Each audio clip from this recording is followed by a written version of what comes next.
हे पोरी काय खायले?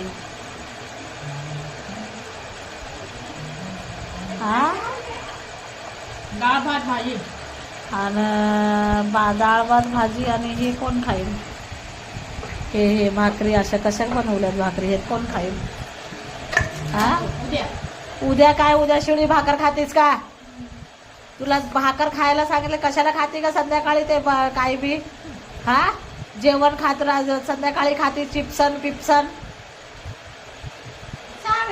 सारी. मग आता हे भाकर कोण खायची? अशी भाकर पण कोण बनवते का तुझ्या नावची? तवा गरम आणि थंडी हापलं. तुझा दिमाग तर गरम झाला होता ना. दिमाग गरम होतं. मग आता तू मला तर काही कळतच नाही बाई, तुला काय बोलावं काय नाही. पण भाकर कोण खाईल गे पोरे? उद्या ते खराब होईना का? तू खा रात्री दुपार. मी डबल खाऊ. आता एक भाकर खाल्ली, आता तुझ्या नावची खाऊ भाकर?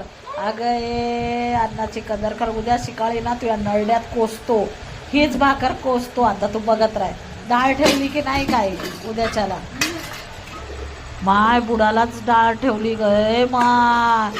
बघू ते घेऊ नका का डाळ, मला उद्या सकाळी लागते. डाळ भातच खायला मराठी साली. आता मला तोंडात शिव्या येतात. मग म्हणतात अनपड आहे इनकी माँ. असू दे अनपड तर अनपड, आम्हाला अन्नाची कदर कळते म्हणून हिला सांगायलो. पहिली वेळ मी काय म्हणायलो, आता ते डाळ राहू दे, उद्या भाकर खाय, नुसती भाकर पाण्यासंग खाय, नुसती खाय, तुला कदर कळू दे जराशी.